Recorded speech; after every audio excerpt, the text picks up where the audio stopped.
నమస్కారం. న్యూస్కి స్వాగతం. ముందుగా ముఖ్యాంశాలు.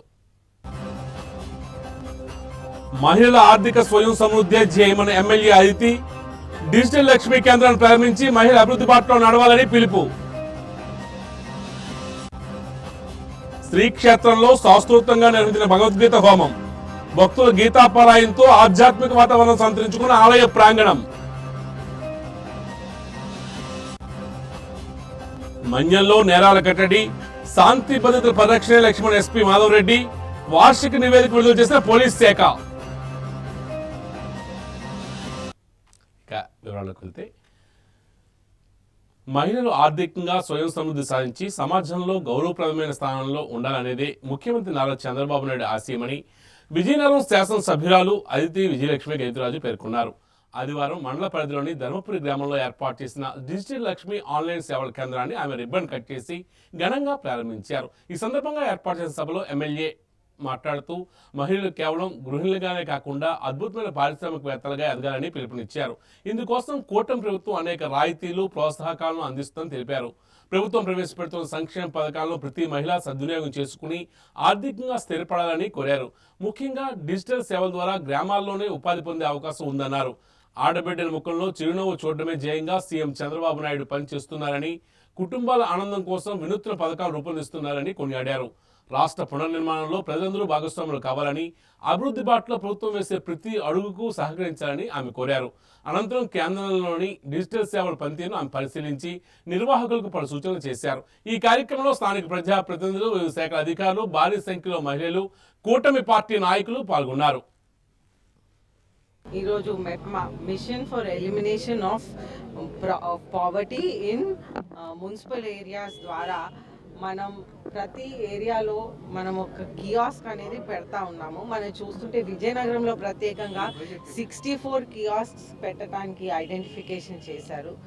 దీని ద్వారా ఒక ఆల్రెడీ డ్వాక్రా లేడీని సెలెక్ట్ చేసి ట్రైన్ చేసి ప్రజలకి గవర్నమెంట్ మధ్యన ఉన్నటువంటి సేవలు ప్రజల కోసం అందించడానికి వాళ్ళకి ఒక ట్రైనింగ్ ఇచ్చి అన్ని విధాలుగా కూడా వారి ప్రజలకి హెల్ప్గా ఉన్నట్టు ఈ కియాస్క్లో ఉండి వాళ్ళు ప్రజల్ని హెల్ప్ చేసే విధానంగా చేస్తున్నారు. అయితే ప్రత్యేకంగా ఇప్పుడు సుమారు 21 సేవలు మొదలు పెట్టారు. అయితే ముఖ్యమంత్రి గారు ప్రత్యేకంగా మనకి ఒక విమెన్ ఎంపవర్మెంట్ ద్వారా, అలాగే ఇంటికి ఒక ఎంటర్ప్రెన్యూర్, ఇంటికి ఒక ఉద్యోగం అని చెప్తూ ఈ ఇంటికి ఒక ఎంటర్ప్రెన్యూర్ని క్రియేట్ చేయడానికి ఇది ఒక అద్భుతమైన అవకాశం. ఒక్కొక్క డిజి లక్ష్మికి 20,000 రూపీస్ టు 40,000 రూపీస్ అనేది వారు సంపాదించగలరు. కొన్ని సందర్భాల్లో వారు చాలా బాగా వర్క్ చేస్తే కూడా 50,000 కూడా వచ్చే అవకాశాలు కనిపిస్తున్నాయి. అయితే మనం చూస్తుంటే ఆల్రెడీ వాళ్ళకి ఒక 1 వీక్ ట్రైనింగ్ లోకల్గా, ఒక వారం మొత్తం ట్రైనింగ్ అనేది ఇక్కడ ఇప్పించి అన్ని సేవలు, ఒక కరెంట్ బిల్లు కట్టడం కానివ్వండి, ట్యాక్స్ పేమెంట్స్ కానివ్వండి, అలాగే అన్ని సేవలు కూడా ప్రజల కోసం అందించే విధానాల్లో వాళ్ళు ఉంటారు. 64 మనం విజయనగరంలో మొదలు పెడుతున్నాం. విజయనగరం పట్టణంలోని శ్రీ కన్యకా పరమేశ్వరదేవి ఆలయ ప్రాంగణంలో వేంచేసి ఉన్న శ్రీ మురళీకృష్ణ స్వామివారి సన్నిధిలో ధనుర్మాస మహోత్సవాలు అత్యంత భక్తి శ్రద్ధలతో జరుగుతున్నాయి. ఈ ఉత్సవాల్లో భాగంగా ఆదివారం స్వామివారికి విశేషమైన తిరుప్పావడ సేవ నిర్వహించారు. పులిహార, రకరకాల పండ్లు, సుగంధ పుష్పాలు మరియు పిండి వంటలతో శ్రీ వెంకటేశ్వర స్వామి వారి రూపాన్ని అర్చకులు అత్యంత మనోహరంగా తీర్చిదిద్దారు. ఈ అద్భుత అలంకరణను చూసేందుకు భక్తులు బారులు తీరారు. ధనుర్మాసం సందర్భంగా ప్రతిరోజు నిర్వహించే ప్రత్యేక పూజలతో పాటు ఆదివారం స్వామివారికి జరిగిన ఈ విశేష సేవ భక్తులు విశేషంగా ఆకట్టుకుంది. ఈ కార్యక్రమంలో దేవస్థానం పాలక మండలి సభ్యులు కుమ్మరిగుంట శ్రీనివాసరావు, పెంటపాటి విజయరామయ్య, పచ్చిగొల్ల రామారావు, పెంటపాటి లక్ష్మణస్వామి, శ్రీనివాసరావు తదితరులు పాల్గొని స్వామివారికి ప్రత్యేక పూజలు నిర్వహించారు. కార్యక్రమం అనంతరం ఆలయానికి విచ్చేసిన భక్తులకు తీర్థ ప్రసాదాలను పంపిణీ చేశారు. ఆలయ ప్రాంగణమంతా గోవింద నామస్మరణతో ఆధ్యాత్మిక శోభ సంతరించుకుంది. విజయనగరం శ్రీ వాసవి కన్యకా పరమేశ్వర ఆలయంలో వేంచేసినటువంటి శ్రీ శ్రీ శ్రీ మురళీకృష్ణ స్వామి వారి సన్నిధిలో ఈ ధనుర్మాస ఉత్సవాలు కడు వైభవవంతంగా జరుగుతున్నాయి. స్వామికి తిరుప్పావడ సేవ ఏర్పాటు చేయడం జరిగింది. స్వామికి 50 కేజీల పులిహారతో స్వామి తిరుపతి వెంకటేశ్వర స్వామి వారి యొక్క రూపంతో ఏర్పాటు చేసి భక్తులందరూ కూడా దర్శనభాగ్యం కల్పించడం జరుగుతుంది. ఈ నెల రోజులు కూడా, ఈ ధనుర్మాస నెల రోజులు కూడా విశేషమైన పూజా కార్యక్రమాలు జరుగుతూ ఉంటాయి. ముఖ్యంగా ముక్కోటి ఏకాదశి మంగళవారం రోజు, అలాగే పన్నాకుల సేవ, నవనీత సేవ, అలాగే భోగి రోజు అమ్మవారికి గోదాకల్యం ఇటువంటి కార్యక్రమాలన్నీ కూడా పెద్దలు ఆచార్యుల యొక్క పర్యవేక్షణలో జరుగుతూ ఉంటాయి. కాబట్టి భక్తులందరూ కూడా ఈ నెల రోజులు శివవారం దర్శించుకుని తీర్థప్రసాదాలు సేకరించి తరిస్తారని ప్రార్థిస్తున్నాం. ఎన్నో కార్యక్రమాలు కన్యకా పరమేశ్వరి ఆలయంలో క్రమం తప్పకుండా నిర్వహిస్తున్నాం. ఈ కార్యక్రమాలన్నింటినీ కూడా స్వామివారి యొక్క దయా కృపా కటాక్షాలు ఉండాలని భక్తులందరూ కూడా దర్శించుకోవాలని కోరుకుంటున్నాం. జై వాసవి. విద్యార్థులు కేవలం చదువుకే పరిమితం కాకుండా కళలు క్రీడల్లో కూడా రాణించాలని, తద్వారా వారిలో ఆత్మవిశ్వాసం పెరుగుతుందని జిల్లా కలెక్టర్ డాక్టర్ ప్రభాకర్ రెడ్డి హితవు పలికారు. విద్యార్థులు కేవలం పుస్తక పఠనకే పరిమితం కాకుండా కళలు మరియు శారీరక కార్యకలాపాలను తమ దైనందిన జీవితంలో భాగంగా చేసుకోవాలని పార్వతీపురంలోని శ్రీజన్ పాఠశాలలో జరిగిన కార్యక్రమంలో జిల్లా కలెక్టర్ పాల్గొని పాఠశాలలో విద్యార్థుల ప్రతిభను అభినందిస్తూ ఆసక్తికరమైన సూచనలు చేశారు. ఈ సందర్భంగా ఆయన మాట్లాడుతూ చదువుతో పాటు ఆటలు పాటలు మరియు నృత్యాలను విద్యార్థులు తమ జీవితంలో అంతర్భాగం చేసుకోవాలని, ప్రతిరోజు కనీసం 10 నిమిషాలు గొంతెత్తి పాటలు పాడడం వల్ల విద్యార్థుల్లో భయం పోయి ఆత్మవిశ్వాసం పెరుగుతుందని, తడబడకుండా మాట్లాడే నైపుణ్యం లభిస్తుందని తెలియజేశారు. పాఠశాల ముగిసిన తర్వాత నీరసంగా కాకుండా హుషారుగా గొంతులేస్తూ బస్సుల వద్దకు వెళ్లాలని సూచించారు. క్యూ లైన్లో నిలబడినప్పుడు కూడా స్కిప్పింగ్ వంటివి చేస్తూ చురుగ్గా ఉండాలని ఆయన చెప్పారు. చదువు అనేది కష్టంగా అనిపించకూడదని, పాటలు నృత్యాలతోనే విద్యార్థుల్లో మానసిక ఉల్లాసం వివరించారు. బస్సు ప్రయాణంలో కూడా వీలైతే సంగీతం వింటూ డ్యాన్స్ చేయవచ్చని విద్యార్థులను ఉత్సాహపరిచారు. ఈ పర్యటనలో పార్వతీపురం సబ్ కలెక్టర్ వైశాలి, పాఠశాల ప్రధాన ఉపాధ్యాయులు విద్యార్థులు ఉన్నారు. చాలా సంతోషంగా ఉంది. చాలా ఎనర్జెటిక్ గా వేస్తున్నారు డాన్స్. చాలా హ్యాపీగా కనిపిస్తున్నాయి మీ ఫేసెస్ అన్ని కూడా. క్లాస్ రూమ్ లో కంటే బయట ఎప్పుడు సంతోషంగా ఉంటాం కదా, ఎగురుతుంటే ఆనందంగా ఉంటుందా? ఆడడం కంటే డాన్స్ చేయడం బాగుంటుంది కదా. రోజు ఆడుకుంటున్నారా? స్పోర్ట్స్ అవర్ ఉందా మీకు? సో డాన్స్ ఎప్పుడెప్పుడు చేస్తున్నారు? ఎవరీ సాటర్డే మార్నింగ్ ఒకటైనా ఈవినింగ్ కూడా చేస్తారా? అని మన జిల్లాలో సాయంత్రం కూడా శనివారం సాయంత్రం లాస్ట్ అవర్ అయిన తర్వాత 1 గంట సేపు సరదాగా ఇలాంటి ఫిజికల్ యాక్టివిటీ చేసి మనందరం కూడా సంతోషంగా వీక్కి సెలవు పలకాలి. వెళ్ళేటప్పుడు ఇలాంటి ఏరోబిక్ లేదా జుంబా డ్యాన్స్ చేస్తే మనమంతా కూడా ఈ వారం అంతా మీకు కూర్చొని మీరు చేసినటువంటి యాక్టివిటీకి ఒక మంచి సంతోషకరమైన ముగింపుతోటి ఆ వారాన్ని మనం ముగించవచ్చు. కానీ ఫిజికల్ యాక్టివిటీ లేకపోవడం వల్ల మనలో రెసిస్టెన్స్ తగ్గిపోతుంది.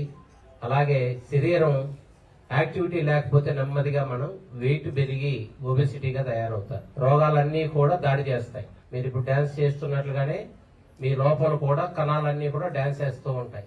ఎప్పుడు అవి డాన్స్ చేస్తాయో, ఏ వైరస్ అన్నా వస్తే వాటి మీద ఎక్కి డాన్స్ చేస్తాయి. బ్యాక్టీరియాలు వచ్చాయనుకోండి వాటి మీద ఎక్కి డాన్స్ చేస్తాయి. మీ లోపల మీరు డాన్స్ చేయకుండా ఆటలాడకుండా ఉంటే మీరు రోజు కూర్చున్నట్లుగానే అప్పుడు కూర్చొని ఉంటాయి.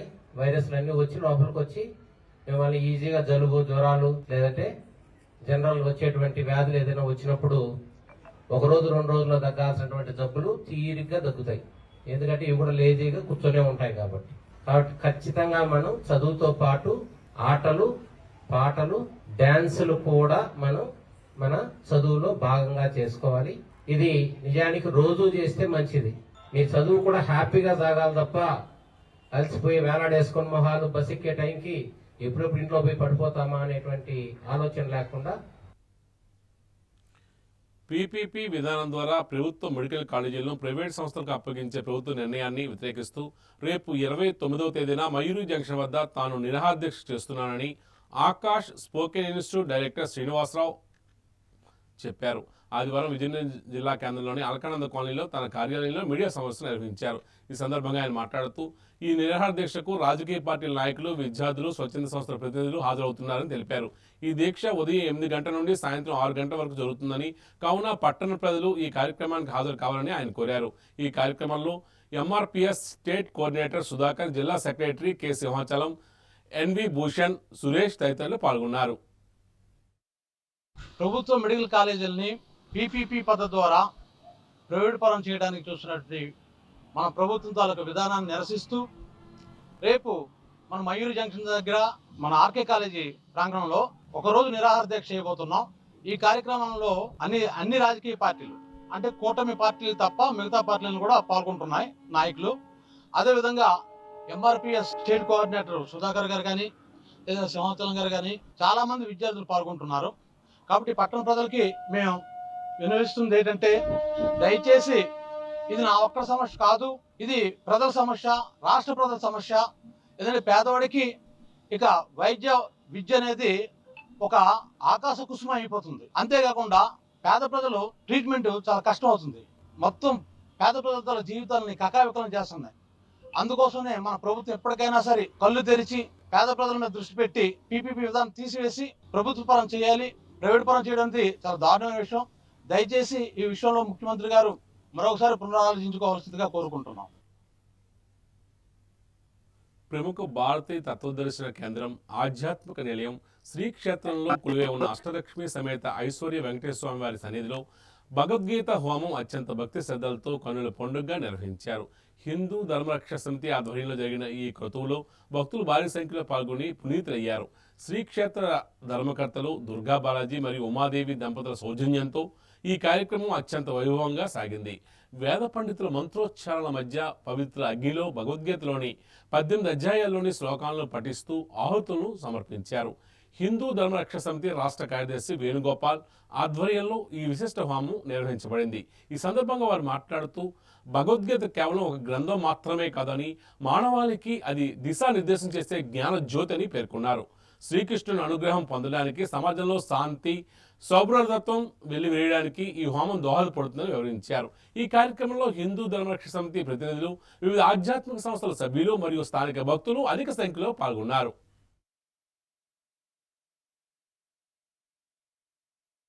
ఈరోజు జరుగుతున్నటువంటి గీతా హోమానికి అనేక విశిష్టతలు ఉన్నాయి. గీతలో 700 శ్లోకాలు, 18 అధ్యాయాలు ఉన్నాయి. అలాగే మహాభారతంలో కూడా 18 పర్వాలు ఉన్నాయి. వాటికి సూచకగా ప్రతీకగా మనం 18 హోమకుండాలు ఇక్కడ ఏర్పరచుకున్నాం. ప్రతి హోమకుండం దగ్గర 4 దంపతులు ఒకేసారి హోమంలోని హవిస్సును వేస్తూ ఆ ప్రక్రియను కొనసాగించవచ్చు. అది కాకుండా ఇది స్వామివారి సన్నిధానంలో జరుగుతుంది. సాక్షాత్ కలియుగ దైవమైనటువంటి వెంకటేశ్వర స్వామి సన్నిధానంలో జరుగుతూ ఉంది. ప్రతి శ్లోకానికి కూడా స్వాహ అని చెప్పి మనం ఈ సన్నిధుల్ని అర్పించడం జరుగుతుంది. అంతేకాకుండా ఈ గీత గురించి అర్థము పరమార్థము అది మన జీవితాన్ని ఎలా సార్థకం చేస్తుందని మహానుభావులైనటువంటి మదన్ గుప్తా గారి లాంటి గొప్పవారి చేత పలుకు ప్రవచనం కూడా చేయించుకోవడం ద్వారా గీతని మనం అంటే మన మనస్సులో స్థిరపరచుకుంటామని చెప్పి ఈ విధంగా ఈ హోమం అంటే ఈ హోమంలో ఇంకా ఏంటంటే ఎవరు ఎన్ని అధ్యాయాలు కానీ అన్ని అధ్యాయాలు వాళ్ళ వీలుని బట్టి చేసుకోవచ్చని కూడా ఆ ఫ్లెక్సిబిలిటీని తీసుకొచ్చాం. కాబట్టి ప్రజాబాహుళ్యానికి ఎక్కువగా అందించడం కోసం ఈ రకమైనటువంటి ప్రక్రియని ప్రారంభించడం జరిగింది. అతి పవిత్రమైనటువంటి ప్రాంగణంలో ఉన్నాం మనం. ఈరోజు భగవద్గీత 18 అధ్యాయాలు హోమం ద్వారా మనం ప్రపంచానికి అందిస్తున్నాం. స్వాహ స్వధా మంత్రాలతో జరిగేటటువంటి హోమ ప్రక్రియ మన థాట్స్ని ఈ విశ్వంలోకి వ్యాపింపజేస్తుంది. ఇంతకుముందు భారతదేశానికి ఎవరైనా ఇతర దేశాల నుంచి ఒక అతిథి వస్తే వారికి మనము ఒక అద్భుతమైనటువంటి కానుకనిచ్చాం. ఏందనంటే సమాధి, ఒక సమాధి బొమ్మని కానుకగా ఇచ్చేవాళ్ళం. దాన్ని ప్రేమ చిహ్నం అని చెప్పి చెప్పేవాళ్ళం. ఎంత దౌర్భాగ్యపు స్థితి ఇది అనేది ఒక్కసారి ఆలోచించుకోండి. షాజహాన్కి ఆమె 4వ భార్య బుర్హాన్పూర్లో ఎక్కడో చనిపోతే ఆవిడ 6 నెలల క్రితం ఆ శవాన్ని తువ్వి తీసుకొని వచ్చి ఇక్కడ తాజ్మహల్లో సమాధిగా ఏర్పాటు చేశారు. ఒక కామాంధుడిని ఇది ప్రేమ చిహ్నంగా మనం ఇప్పుడు దాకా మన కళ్ళు కప్పారు.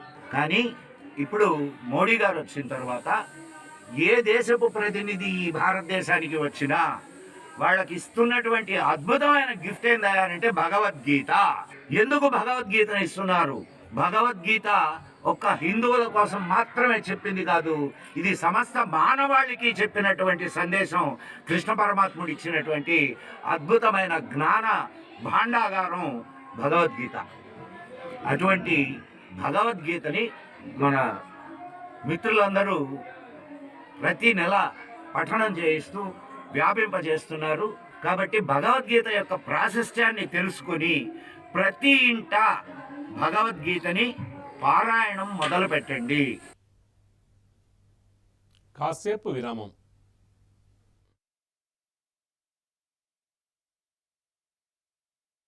అందమంటేనే ఆడవాళ్ళు, మరి మన ఆడవాళ్ళకి మరింత అందం చేకూర్చేది బంగారం. బంగారం కొనడం సులభమే, కానీ నాణ్యమైన బంగారం కొనడం అంత ఈజీ కాదు. సంప్రదాయమైన కలెక్షన్స్, నాణ్యమైన ఆభరణాలు, సామాన్యుడికి కూడా అందుబాటైన ధరలు, నమ్మకమైన పేరు, అది మన ధనలక్ష్మి జ్యువెలర్స్. మా బామ్మ ఎప్పుడు చెప్పేది, ఒక్కసారి ధనలక్ష్మి జ్యువెలర్స్ లో బంగారం కొంటే మళ్ళీ మళ్ళీ కొంటూ ఉంటామని. ధనలక్ష్మి జ్యువెలర్స్, డాబా తోట, MG road, Vizianagaram.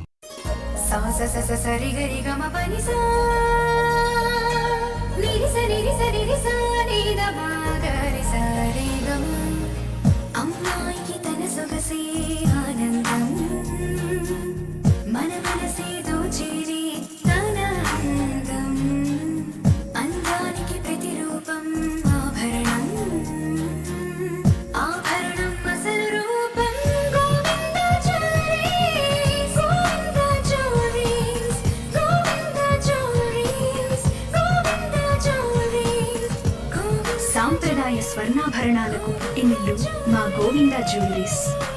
Govinda jewelleries, MG road, Vizianagaram.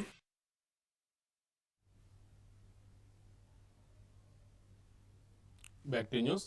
సమాజ శ్రేయస్సు కోసం, ప్రజా సమస్యల పరిష్కారం కోసం అహర్నిశలు శ్రమించే జర్నలిస్టులు తమ ఆరోగ్యాన్ని, కుటుంబాన్ని నిర్లక్ష్యం చేస్తున్నారని, వారి అభ్యున్నతి కోసమే విజయనగరం జర్నలిస్ట్ సంక్షేమ సంఘం ఏర్పాటు చేసినట్లు సంఘం అధ్యక్షుడు లింగాల నరసింహరావు తెలియజేశారు. ఆదివారం విజయనగరం జిల్లా కేంద్రంలోని అలకానంద కాలనీలోని కార్యాలయంలో మీడియా సమావేశం నిర్వహించారు. ఈ సందర్భంగా ఆయన మాట్లాడుతూ, సమాజంలో ఏ చిన్న సమస్య వచ్చినా కలం పట్టి పోరాడే జర్నలిస్టులకు వ్యక్తిగత జీవితంలో ఎదురయ్యే ఇబ్బందుల్లో తోడుగా ఉండేవారు కరువయ్యారని ఆవేదన వ్యక్తం చేశారు. అనారోగ్య సమస్యలు తలెత్తినప్పుడు లేదా ఆర్థిక ఇబ్బందులు ఎదురైనప్పుడు జర్నలిస్టులు ఒంటరివారు కాకూడదనే ఉద్దేశంతో ఈ సంఘాన్ని బలోపేతం చేస్తున్నామని పేర్కొన్నారు. Andhra Pradesh union of working journalist సంస్థకు అనుబంధంగా ఉన్న సభ్యులందరికీ ఈ సంక్షేమ సంఘం అండగా ఉంటుందని హామీ ఇచ్చారు. జర్నలిస్టులకు వృత్తిపరంగా కానీ వ్యక్తిగతంగా కానీ ఎటువంటి సమస్యలు ఎదురైనా వెంటనే సంఘం దృష్టికి తీసుకురావాలని ఆయన కోరారు. క్షేత్రస్థాయిలో పనిచేసే ప్రతి జర్నలిస్టుకు భరోసా కల్పించడమే తమ లక్ష్యమని స్పష్టం చేశారు. ఈ సమావేశంలో విజయనగరం జర్నలిస్ట్ సంక్షేమ సంఘం కార్యవర్గ సభ్యులు, సీనియర్ జర్నలిస్టులు, ప్రతినిధులు పాల్గొన్నారు. జర్నలిస్టుల సంక్షేమాన్ని దృష్టిలో పెట్టుకొని విజయనగరం జర్నలిస్టుల సంక్షేమ సంఘాన్ని ఏర్పాటు చేయడం జరిగింది. ప్రధానంగా ఈ సంఘం యొక్క ఉద్దేశం ఏంటంటే, జర్నలిస్టులందరూ కూడా అందరి సంక్షేమం కోసం ఆలోచిస్తారు. ఆయన కుటుంబం కోసం కానీ, ఆయన సంక్షేమం కోసం కానీ ఏనాడు ఆలోచించరు. ప్రధానంగా అనారోగ్య సమస్యలకి ఎక్కువ మంది జర్నలిస్టులు ఈ మధ్యన గురవుతున్నారు. చాలామంది లేవలేని పరిస్థితులు ఉన్నారు. మరి కొంతమంది చనిపోవడం కూడా జరిగింది.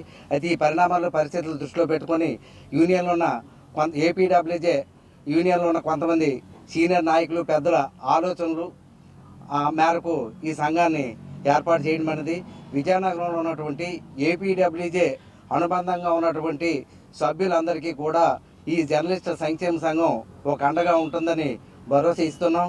భవిష్యత్తులో ఈ సంఘాన్ని మరింత పటిష్టం చేసి జర్నలిస్టులందరికీ కూడా అందుబాటులో ఉంటూ వారి సమస్యలను పరిష్కరించడానికి, వారి ఇబ్బందులు ఏవైతే ఉన్నాయో మా దృష్టికి తీసుకొని వస్తే ఆ సమస్యలు కూడా పరిష్కరించడానికి కృషి చేస్తామని తెలియజేస్తాం. వెల్ఫేర్ అసోసియేషన్ అనేది రిజిస్టర్డ్గా రాష్ట్రంలో మొట్టమొదటిసారిగా విజయనగరం జిల్లాలో ఏర్పాటు చేయడం జరిగింది.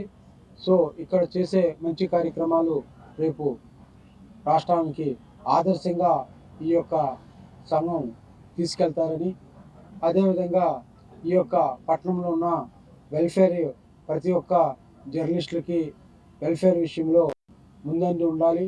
అదేవిధంగా ఈ వెల్ఫేర్కి కావాల్సిన ఫండ్స్ని సాగునీరేసి సహకరించడం జరుగుతుంది. సో సభ్యులందరికీ ఒక ముఖ్య సూచన, దయచేసి ఏ కార్యక్రమమైనా ఉన్నట్లయితే పిలిస్తే మీ అందరూ సహకరిస్తే మీకోసం మేము మరింత ఉత్సాహంగా ఈ యొక్క సంఘ సభ్యులు పనిచేసే అవకాశం ఉంటుంది.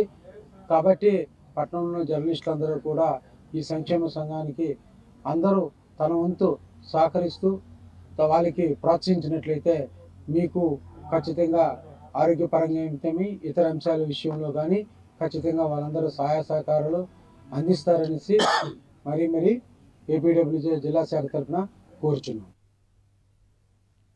విజయనగరం నగర సంస్కృతిలో అంతర్భాగమైన MR ladies recreation and welfare club 87 వార్షికోత్సవ వేడుకలు అత్యంత వైభవంగా జరిగాయి. మహిళల చైతన్యం, సృజనాత్మకకు వేదికగా నిలుస్తున్న ఈ సంస్థ వేడుకల్లో ఎమ్మెల్యే పుస్తపాటి అతిథి విజయలక్ష్మి గైతురాజు మరియు ఆర్డీఓ దాట్ల కీర్తి ముఖ్య అతిథులుగా పాల్గొన్నారు. ఈ సందర్భంగా ఎమ్మెల్యే మాట్లాడుతూ మహిళలు గడప దాటడానికి సంకోచించిన కాలంలోనే వారి కోసం ఒక ప్రత్యేక వేదిక ఉండాలని, మహారాణి విద్యావతి దేవి ఈ క్లబ్ను స్థాపించడం అమోఘమన్నారు. ఈ 87 సంవత్సరాలుగా ఈ క్లబ్ నిరంతరాయంగా సేవలందించడం గర్వకారణమని కొనియాడారు. నాటి రాజవంశీయుల సేవలను గుర్తు చేస్తూ మహారాణి అప్పయ్యమ్మ ఆ రోజుల్లోనే విజయనగరంలో మంచినీటి ఎద్దడి తీర్చడానికి చేసిన కృషిని ఆమె కొనియాడారు. వేలాది మంది మహిళలకు ఆసరాగా నిలిచిన ఇటువంటి సంస్థలు నేటి తరానికి స్ఫూర్తిదాయకమని తెలియజేశారు. మహిళలు ఇప్పుడు అన్ని రంగాల్లోనూ అగ్రగామిగా ఉంటున్నారని, ప్రతి ఒక్కరూ తమలో సృజనాత్మకతను వెలికితీసి సమాజంలో గొప్ప విజయాలు సాధించి ఆదర్శంగా నిలవాలని పిలుపునిచ్చారు. ఈ వేడుకలో భాగంగా క్లబ్ సభ్యులు నిర్వహించిన సాంస్కృతిక కార్యక్రమాలు అందరినీ ఆకట్టుకున్నాయి. ఈ కార్యక్రమంలో వెంకట పద్మ హాస్పిటల్ వైద్యురాలు పద్మకుమారి, విజయభవన ప్రధాన కార్యదర్శి గోపాలరావు, క్లబ్ ప్రతినిధులు మరియు పట్టణ ప్రముఖులు పెద్ద సంఖ్యలో పాల్గొన్నారు. ఈరోజు మనం చూస్తుంటే ఈ లేడీస్ క్లబ్ అనేది 87 సంవత్సరాలు పూర్తి చేస్తున్న సందర్భంగా మనందరికీ నా వయసు కన్నా డబుల్ వయసు ఉన్నటువంటి క్లబ్ ఇది.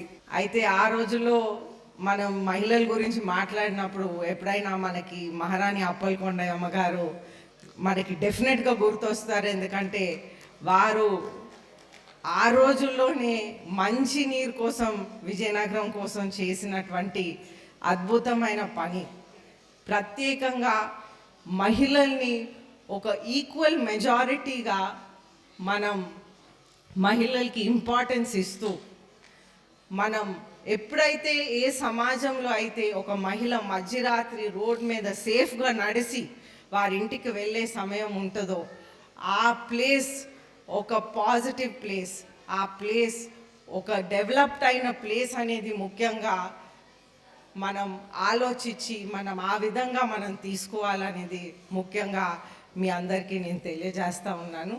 అయితే ఈ లేడీస్ క్లబ్లో అందరు కూడా నన్ను ఈ మీటింగ్లో మీరందరూ కూడా నన్ను ఆహ్వానించినందుకు మీ అందరికీ కూడా ధన్యవాదాలు తెలియజేస్తూ సెలవు తీసుకుంటాను. Thank you. రహదారి భద్రతపై రాజీ పడే ప్రసక్తే లేదని, వాహన చోదకులు ప్రతి ఒక్కరూ ట్రాఫిక్ నిబంధనలు పాటించి ప్రాణ రక్షణ పొందాలని జిల్లా ఎస్పీ దామోదర్ స్పష్టం చేశారు. విజయనగరంలోని పోలీసులు నిర్వహించిన ఆకస్మిక వాహన తనిఖీల్లో ఆయన స్వయంగా పాల్గొని పరిస్థితిని సమీక్షించారు. నగరంలో సుమారు 60 సమస్యాత్మక మరియు ప్రధాన కూడళ్లు ఈ తనిఖీలు కొనసాగాయి. ఈ ఆపరేషన్లో దాదాపు 450 మంది పోలీస్ సిబ్బంది పాల్గొన్నారు.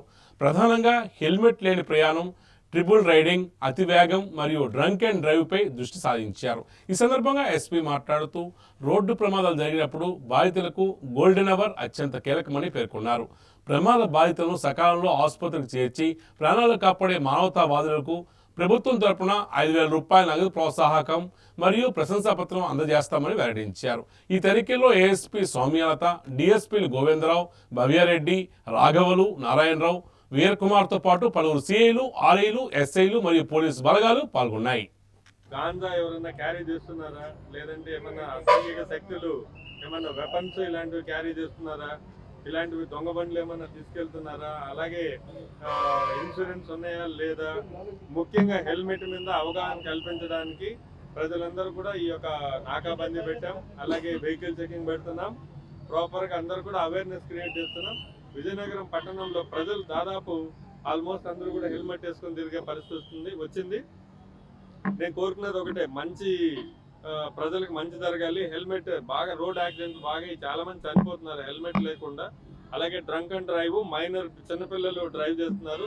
వీటి మీద స్పెషల్ డ్రైవ్గా ఈ రోజు మనం రెగ్యులర్ కండక్ట్ చేస్తున్నాం. ఇది లాస్ట్ 1 monthలో ఇది 4th ప్రోగ్రామ్. సో విజయనగరం ప్రజలందరూ కూడా, అలాగే పట్టణ ప్రజలందరూ కూడా అర్థం చేసుకోవాలి. ఇది మీరు వెహికల్ చెకింగ్స్ ఇవన్నీ ఏదో ఇబ్బంది పడకండి. ఫస్ట్లో 1 or 2 days మీరందరూ హెల్మెట్లు వాడకం, అలాగే బండ్లు ఎవరు వాడుతున్నారు, పేపర్స్ అన్నీ కూడా సిస్టమేటిక్ ఉంటాయి. అలాగే బ్యాడ్ థింగ్ చేసేటువంటి గాంజా, అలాగే ఈ రౌడీజం చేసేటువంటి వాళ్ళు, దొంగతనాలు చేసేటువంటి వాళ్ళు మా సర్ప్రైజ్ చెకింగ్లో దొరుకుతారు మాకు. సో ఇలాంటి వాళ్ళందరినీ కూడా మనము జైలుకి పంపడం, చట్టపరంగా వాళ్ళ మీద యాక్షన్ తీసుకోవడం జరుగుతుంది. న్యాయబద్ధంగా నడిచేటువంటి సిటిజన్స్ ఎవరు కూడా ఇది ఇబ్బంది అనుకోరు. ఫస్ట్లో 1-2 టైమ్స్ ఉన్నా కూడా మాకు సహకరించండి. మంచి అందమైనటువంటి ఆహ్లాదకరమైనటువంటి విజయనగరం జిల్లాని, అలాగే ఈ యొక్క నగరాన్ని కూడా మనం మంచిగా ఉంచుకుందాం. రాష్ట్రంలో వెనుకబడిన వర్గాల జాబితాలో తెలగ కులాల కుటుంబాలు దాదాపుగా దారిద్ర్యంలో మొగుతున్నారని, కుల వృత్తులకు తగిన ప్రోత్సాహం లేక ఆర్థికంగా కుంటపడి పిల్లల విద్యాభివృద్ధికి కూడా అవకాశం లేక ఉన్నారని, ఈ దశలో తెలగ కులస్తులను బీసీ రిజర్వేషన్ కల్పించి ప్రభుత్వం వారికి ఆర్థిక పరిపుష్టి కల్పించాలని ఉత్తరాంధ్ర తెలగ సంఘం అధ్యక్షుడు ఎజ్జు మురళి కోరారు. ఆదివారం విజయనగరం పట్టణం ధర్మపురి రోడ్లో ఉన్న వసంత విహార్ వద్ద తెలగ కులాల ఆత్మీయ సదస్సు నిర్వహించారు. ఈ సందర్భంగా వారు మాట్లాడుతూ ఉత్తరాంధ్రలో ఉన్న తెలగ కులస్తులందరూ ఏకతాటిపై నిలబడాలని సూచించారు. విద్యలో వెనుకబడితే ఆర్థికంగా ప్రతి వ్యక్తి కుదేలవుతాడని, ప్రాథమికంగా సరైన అవకాశాలు లేక ఎందరో వెనుకబడ్డారని, బీసీ రిజర్వేషన్ కల్పనకు ప్రతి ఒక్కరూ సహకరించాలని కోరారు. బీసీలతో ఉన్న సత్సంబంధాలు మరింత బలపడి అందరూ ఐక్యతగా ఉంటారని అభిప్రాయపడ్డారు. అదేవిధంగా సంఘం అభివృద్ధికి కోర్ కమిటీలు ఏర్పాటు చేస్తున్నట్లు, సంఘం భవన నిర్మాణానికి నిధులు కూడా విడుదల చేసినట్లు తెలియజేశారు. ఈ కార్యక్రమంలో సంఘం ఉపాధ్యక్షుడు అఖిరి ప్రసాద్, ఉపాధ్యక్షుడు పిడుగు సతీష్, కాసా రంగనాయకులు, కార్యదర్శి సిద్ధాపతుల జగదీష్ తదితరులు పాల్గొన్నారు. మనం ఏదో వ్యాపారం చేస్తున్నాం, కానీ మనం ఆ వ్యక్తి వచ్చిన వ్యక్తి అడిగిన దానికి మన దగ్గర ఏమీ లేదు. ఆలోచించి మన కమ్యూనిటీకి చెందిన వ్యక్తి ఎవరైతే చేస్తున్నారో ఆ వ్యక్తి దగ్గరికి పంపించడమే కాకుండా ఈ కస్టమర్ తాలూకా ఫోన్ నెంబర్ తీసుకొని ఆ వ్యక్తికి ఇస్తే మనం అంతగానే చేయగల సాయం ఇంకోటి ఉండదు. ఏదేమైనప్పటికీ మనం సాధించాల్సింది చాలా ఉంది. మనం చాలా కాలం నుంచి స్థలం ఉన్నప్పటికీ మనకంటూ ఒక బిల్డింగ్ కట్టుకోలేకపోయాం. అలాగే ఎవరికైనా ఏమైనా అవసరం వస్తే సాయం చేయడానికి ఎవరు లేరు. దీనికి మొన్న మన మీటింగ్లో సుమారుగా 10 కోట్ల బడ్జెట్తో ఆ బిల్డింగ్ కట్టుకొని కొంత కార్పస్ ఫండ్గా పెట్టుకొని అది చేయాలి. అది ఖచ్చితంగా ఈ వచ్చే 3 నెలల్లో శంకుస్థాపన చేసుకొని దాన్ని ముందరకు తీసుకెళ్దామని కూడా సభాముఖంగా మీ అందరి యొక్క దీవెన ఉంటే మనం అది సాధించగలుగుతాం. 1981లో మొదలి సత్యం గారు ఇక్కడ సునీల గజపతి మీద కంటెస్ట్ చేసేటప్పుడు ఆయన సపోర్ట్ గా నేను డిగ్రీ చదువుతూ అరెస్ట్ అయిన వ్యక్తి ఈ తమ్మిరెడ్డి శివశంకర్రావు. ఇక్కడ అంటే నా హిస్టరీ 81 నుంచి ఉంది. ఆఫీసర్ గా ఉన్నప్పుడు అనేక డయాసల మీద కులము సమాజం కోసం నేను బ్రతికినటువంటి వ్యక్తిని. నేను ఒక అంబేద్కర్ వాదిని. ఆ కులంలో ఉన్న మేధావులు, ఇంటెలెక్చువల్స్ వాళ్ళ పాత్ర పోషించి అన్ని వర్గాల ప్రజలు కూడా అభివృద్ధి సాధించాలన్నటువంటి కోరుకునే గొప్ప వ్యక్తి డాక్టర్ బిఆర్ అంబేద్కర్. ఆయన సిద్ధాంతాన్ని నేను అనుసరించే వాదిగా బాలబాలికల అదృశ్యం కేసుల్లో 100% గుర్తించి విజయవంతంగా కేసులను పరిష్కరించామని ఎస్పీ మాధవరెడ్డి తెలియజేశారు. పార్వతీపురం మంజు జిల్లా కేంద్రంలోని పోలీసు కార్యాలయంలో వార్షిక మీడియా సమావేశం నిర్వహించారు. ఈ సందర్భంగా ఆయన మాట్లాడుతూ శాంతి భద్రతలు పరిరక్షణతో పాటు ప్రాధాన్యతగా రోడ్ సేఫ్టీ, గంజాయి కట్టడి, సైబర్ మోసాల నియంత్రణ కోసం పటిష్టమైన చర్యలు చేపట్టామని చెప్పారు. ప్రజల్లో అవగాహన కల్పించామని, మహిళలు, పిల్లలు, ఎస్సీ ఎస్టీలపై నేరాలు కట్టడిపై ప్రత్యేక దృష్టి సారించామని వివరించారు. కేసుల పరిష్కారంలో విరివిగా సాంకేతికత వినియోగం ఉపయోగించామని, నేరాల నియంత్రణ, అసాంఘిక కార్యకలాపాల అడ్డుకట్టకు డ్రోన్లను విరివిగా వాడమని తెలిపారు. మహిళల పట్ల ఇటువంటి దాడులు, అఘాయిత్యాలు, వేధింపులు లేకుండా చూసేందుకు గాను ప్రత్యేకంగా రాష్ట్ర ప్రభుత్వ ఆదేశాలతో శక్తి టీమ్స్ను జిల్లాలో ఏర్పాటు చేశామన్నారు. ఈ సమావేశంలో పోలీసు అధికారులు, సిబ్బంది పాల్గొన్నారు. దొంగతనాలు కొద్దిగా పెరిగినాయి అని చెప్పుకోవాలి. అదేవిధంగా మహిళలపై నేరాలకు వచ్చేది కొంచెం ఆల్మోస్ట్ ఈక్వల్గా ఉంది. కొద్దిగా ఈ హరాస్మెంట్ కేసెస్ పెరగడం వల్ల వాటిల్లో ఒక పెరుగుదల రిపోర్టింగ్ ఉన్నది. మైనర్స్పై నేరాలు అంటే పోక్సో చట్టం కింద ఏదైతే మనం కేసెస్ రిపోర్ట్ అవుతాయో వాటిల్లో అవి బాగా ఈ సంవత్సరం బాగా తక్కువ రిపోర్ట్ అయ్యాయి. గత సంవత్సరంలో 16 నుండి ఇప్పుడు ఈ సంవత్సరం 9 కేసెస్ రిపోర్ట్ కావడం జరిగింది. క్రైమ్ అగైనెస్ట్ ఎస్సీస్ ఎస్టీస్ మీద అట్రాసిటీ కేసెస్ అవి కూడా ఈ సంవత్సరం తగ్గుదల ఉన్నది. రోడ్ యాక్సిడెంట్స్ ఆల్మోస్ట్ ఈక్వల్గానే ఉన్నాయి, 1-2 మార్జినల్గా పెరిగినాయి, అవి కూడా విశ్లేషించుకున్నాం. సైబర్ క్రైమ్ కొంచెం పెరిగింది. అన్ని జిల్లాల్లో మిగతా మొత్తం దేశవ్యాప్తంగా ఇది ట్రెండ్ ఉంది కాబట్టి దాని ప్రకారమే ఇది సైబర్ క్రైమ్. తర్వాత ముఖ్యంగా మనకి cheating cases, white collar offences అంటారు. వైట్ కాలర్ అఫెన్సెస్ చీటింగ్ కేసెస్లో మనకి ర్యాంక్ పెరుగుదల కనిపిస్తుంది. అదర్ ఐపీసీ కేసెస్లో వారీగా అంటే అదర్ ఐపీసీ కేసెస్లో మనకి ఎందుకు తగ్గుదల ఉందంటే దీంట్లో ఒకటి జెన్యూన్ కేసెస్ అనేది మనము పెట్టడం జరుగుతుంది. ఫైన్లు చూపించుకోవడానికి, కాంప్రమైజ్ చేయడానికి ఈ విధంగా కేసులు నేమ్సేక్ కేసెస్ అనేది పెట్టకుండా రియల్గా మనం ఎఫ్ఐఆర్ నమోదు చేయడం వల్ల మిగతా హెడ్స్లో క్రైమ్ అంతా కూడా మనకి ఎక్కువ రిపోర్ట్ కాదు. నెక్స్ట్ ఈ బాడీలీ అఫెన్సెస్లో చూస్తే స్పెసిఫిక్గా పోలీస్ ఎఫిషియన్సీ అనేది క్లియర్గా కనిపిస్తుంది. So with all this support and help me అందరి సహకారంతో ఈ సంవత్సరం ఓవరాల్గా ఏమీ మేజర్ ఇష్యూస్ లేకుండా అన్నీ కూడా పోలీసు పార్వతీపురం మన్యం పోలీసు ఎఫెక్టివ్గా ట్యాకిల్ చేయడం జరిగింది. మంచి గుడ్ పర్ఫార్మెన్స్ ఇవ్వడం జరిగింది. మేజర్ ప్రోగ్రామ్స్ కూడా అన్నీ కూడా ఏ ఇష్యూస్ లేకుండా ఈ సంవత్సరం మన సంబర జాతర, మేజర్ ఫెస్టివల్స్ చూసుకుంటే మనకి సంబర, సాలూరులో అమ్మవారి సిరిమానం ఈ కార్యక్రమం కానీ, పాల్గొండలో దసరా ఉత్సవాలు కానీ, అదేవిధంగా మనకి డిప్యూటీ సీఎం గారి ప్రోగ్రాం, సీఎం గారి ప్రోగ్రాము, అన్ని కార్యక్రమాలు నాన్ ఆర్డర్ ఇష్యూస్ కూడా ఎటువంటి ఇబ్బంది లేకుండా అన్నీ కూడా పీస్ఫుల్గా పోలీస్ డిపార్ట్మెంట్ నిర్వహించడం జరిగింది. ముఖ్యాంశాలు మరోసారి. మహిళల ఆర్థిక స్వయం సమృద్ధి ధ్యేయమన్న ఎమ్మెల్యే అద్ది డిజిటల్ లక్ష్మీ కేంద్రాన్ని ప్రారంభించి మహిళల అభివృద్ధి బాటలో నడవాలని పిలుపు. శ్రీక్షేత్రంలో శాస్త్రోక్తంగా నిర్వహించిన భగవద్గీత హోమం, భక్తుల గీతాపారాయణంతో ఆధ్యాత్మిక వాతావరణం సంతరించుకున్న ఆలయ ప్రాంగణం. మన్యంలో నేరాల కట్టడి, శాంతి భద్రతల పరిరక్షణ లక్ష్మణ్ ఎస్పీ మాధవ్ రెడ్డి వార్షిక నివేదిక విడుదల చేసిన పోలీస్ శాఖ. వార్తలు సమాప్తం. చూస్తూనే ఉండండి ఎంఎం న్యూస్.